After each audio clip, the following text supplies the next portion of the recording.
A pauta agora é sobre educação financeira. Não há um consenso sobre a idade certa para que crianças e adolescentes tenham acesso ao dinheiro e, principalmente, para que possam decidir sozinhos como e quando usá-lo. Mas desde os primeiros anos de vida é possível educar os filhos sobre o valor desses recursos e a importância de saber gastar e economizar. Se você está com essa missão, fique atento às dicas que o Euclides Oliva obteve com um especialista no assunto.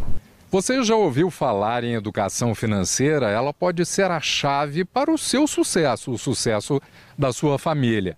Se você souber usar o dinheiro com sabedoria, mesmo com poucos recursos, você pode ter uma vida tranquila.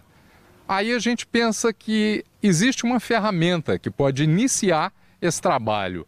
A mesada, por exemplo. Eu vou conversar aqui com o professor de economia, o economista Fernando Pereira, que vai refletir um pouco sobre esse assunto. Professor, a mesada, ela pode ser considerada um instrumento de iniciação, digamos assim, da educação financeira?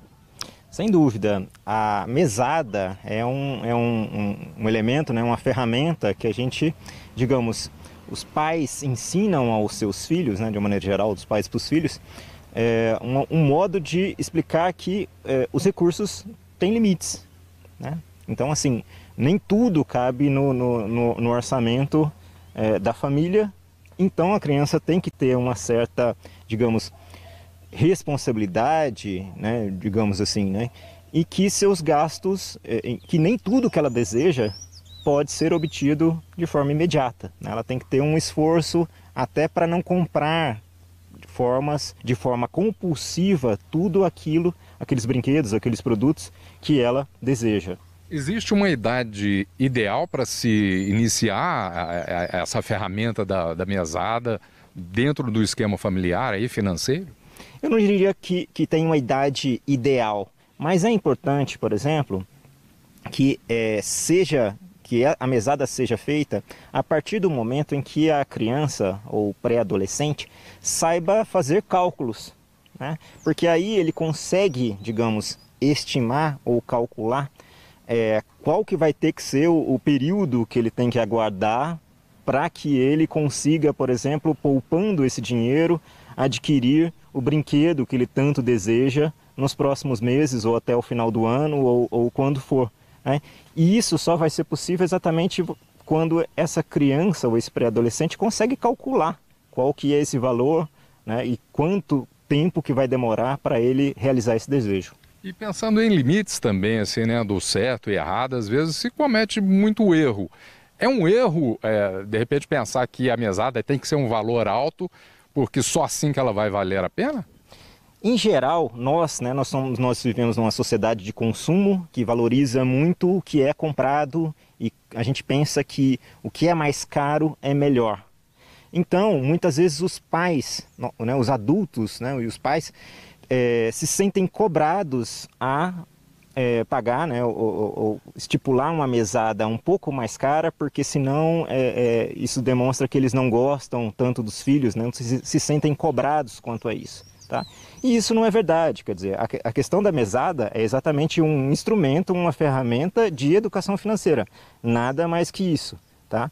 Então, é claro que os desejos que uma criança tem, muito possivelmente os pais têm, em maior ou menor grau, condições de atendê-los. Tá? Mas, na medida em que você usa esse instrumento da mesada como um fator que mostra que a renda da família não é ilimitada, ela é escassa, né? As crianças ou pré-adolescentes vão aprendendo a lidar com esse dia a dia que ela vai viver no mundo lá fora, né? Dos recursos limitados. Nós, adultos, né? Parte de nós também somos muito compulsivos, às vezes por dinheiro, né? Por dinheiro que não estou falando que está faltando, né? Até o dinheiro que nós temos, né? E a gente não pode passar isso para a criança, para os nossos filhos, né? Então, essa mesada tem que ser dada de uma maneira tal que você, digamos, estimule, né, o seu filho a poupar, mas também que não fique poupando todo esse montante, né? Por quê? Porque a mesada é para ele fazer os gastos do cotidiano dele, né? E poupa uma parte. É importante aprender a poupar, né? Mas que o resto ele gaste nas despesas diárias dele ou semanais dele. Por quê? Porque se você der essa mesada e a criança, né, você incute na mente dele que ela só tem que poupar isso, muito provavelmente essa criança vai ficar um pouco compulsiva e obcecada com esse ato de poupar e tende a ser uma pessoa que carregue isso para o seu futuro, na sua fase adulta. Muito obrigado, Euclides. Como você ouviu na entrevista, tanto a mesada quanto o uso do tradicional cofrinho ou porquinho para guardar o dinheiro são ideias que ajudam a criança a entender a teoria e a prática da educação financeira. E de tão importante para a formação desse público, essa disciplina está até incluída no currículo de muitas escolas, inclusive da rede pública.